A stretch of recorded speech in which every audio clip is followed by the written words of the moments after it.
Hi friends, welcome to my channel.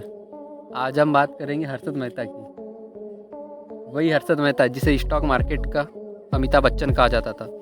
वही हर्षद मेहता जिसने prime minister तक को लूटा था। हर्षद मेहता की कहानी उस गुजराती लड़के की कहानी है जिसके पॉकेट तो खाली थी लेकिन सपने बहुत बड़े थे। तो चलिए आपको सुनाते कहानी हर्षद मेहता की, जो कहलाता था स्टॉक मार्केट का किंग। लेकिन इसके लिए हमें 25-30 साल पहले चलना पड़ेगा। 90s का दशक था, बदलाव के साथ शुरू हुआ था। 1992 का स्कैम इतना बड़ा था, इसका अंदाज़ा आप इसी बात से लगा सकते हैं कि इसके बाद शेयर मार्केट को रेगुलेट करने के लिए सेमी नैम की एक नियमित इंस्टीट्यूट बनाई गई। अब बात करते हैं हर्षद मेहता की। 29 जुलाई 1954 को हर्षद मेहता का जन्म गुजरात के राजकोट में हुआ था। उसका कुछ वक्त सीजी के रायपुर में भी बीता, लेकिन उसकी किस्मत उसे ले आई सपनों के शहर मुंबई।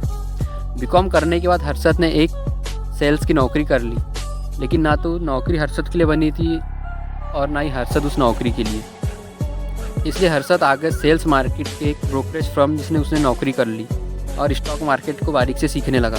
1984 में उसने खुद की कंपनी बना ली और बॉम्बे स्टॉक एक्सचेंज की मेंबरशिप ले ली। 80s का दशक खत्म हो रहा था, लेकिन हर्षद का जलवा बढ़ते जा रहा था। हर्षद एक पारस पत्थर था जो भी शेयर को छूता वो शेयर सोने का हो जाता। लेकिन तभी टाइम्स ऑफ इंडिया की पत्रकार सुजीता दलाल ने हर्षद का भंडा फोड़ दिया।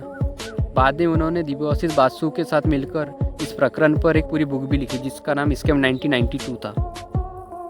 सुजीता बहुत वक्त से इसके तार को खंगाल रही थी, लेकिन उन्हें कामयाबी मिली 1992 में। उन्हें पता चला कि हर्षद मेहता बैंक से 15 दिनों के लिए लोन लेता और अगले 15 दिन लोन का पैसा वापस कर देता। मज़ेदार बात तो यह है कि कोई भी बैंक 15 दिनों के लिए लोन नहीं देती।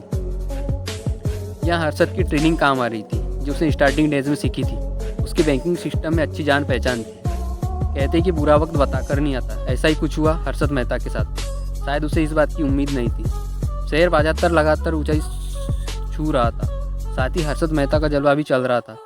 ये वक्त जब देश की अर्थव्यवस्था बदलाव के दौर से गुजर रही थी। निजीकरण और विदेशी निवेश बढ़ रहा था। जब तक बाजार बढ़ता रहा तब तक मेहता का जलवा भी चलता रहा। लेकिन एक दिन आया जब शेयर मार्केट धड़ाम से गिर गया। हर्षद मेहता बैंक को पैसा लौटा नहीं पाया। तब सामने हर्षद मेहता स्कीम। सुजीता दलाल की एक कलम ने हर्षद मेहता का काला सच सामने ला लिया। इसके बाद सीबीआई की एक टीम बनाई गई जिसमें हर्षद मेहता और उसके दोनों भाइयों को अरेस्ट किया गया। तब तक हर्षद मेहता पर 72 केसेस दर्ज हो चुके थे।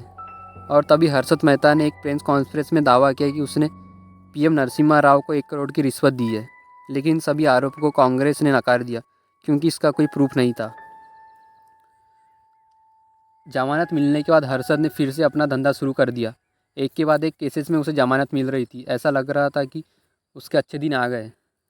लेकिन 2001 में उसे फिर से गिरफ्तार कर लिया गया और जेल भेज दिया गया और 3 दिसंबर 2001 को हार्ट अटैक से उसकी मौत हो गई।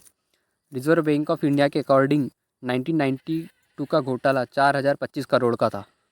Thanks for watching.